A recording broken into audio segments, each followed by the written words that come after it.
주요 7개국 정상들이 한자리에 모여 회의를 여는 건 2년 만입니다. 영국의 파이낸셜 타임즈는 G7은 서구가 이끌 마지막 기회라고 보도하고 있는데 중국의 영향력이 갈수록 커지고 있는 상황에서 서구 민주주의 국가들이 지구촌 현안 해결을 주도할 글로벌 리더십을 보여줄 수 있을지에 관심이 모아집니다. 특히 취임 후 첫 해외 순방에 나선 조 바이든 미국 대통령은 중국과 러시아에 맞서는 국제사회 리더로서의 역할을 다자주의 외교를 통해 부각시킬 것으로 보입니다. 코로나19 이후 더 나은 재건을 주제로 열리는 이번 회의에서 정상들은 코로나19 백신, 중국을 견제하기 위한 공조, 기후위기 대응 등을 논의할 예정입니다. 이 가운데 최대 현안은 코로나19 백신의 불공평한 분배 문제이죠. 그동안 미국과 EU는 백신을 독점한다는 비판을 받아왔는데 정상회의를 하루 앞두고 바이든 대통령은 백신 기부 계획을 밝히기도 했습니다.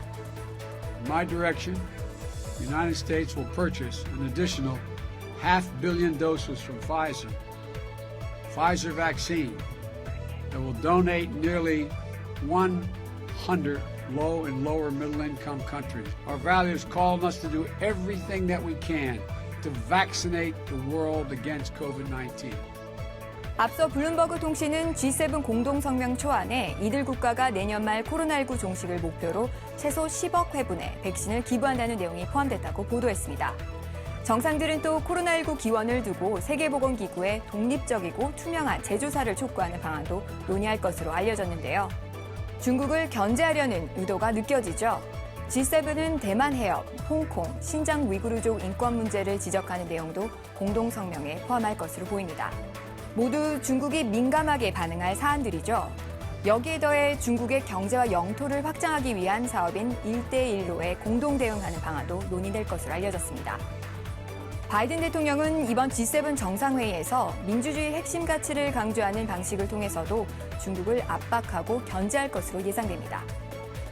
The U.S. and its democratic allies are facing challenges from autocratic rivals, particularly Russia and China. Leading democracies must be prepared to take dramatic steps to meet current challenges, and the D10 provides a highly visible construct to rally leading democracies around a common purpose. D10은 데모크래틱 10, 그러니까 민주주의 국가 10개 나라를 뜻하는데요. G7 국가와 이번 회의에 초청받은 우리나라, 호주, 인도가 여기에 포함됩니다.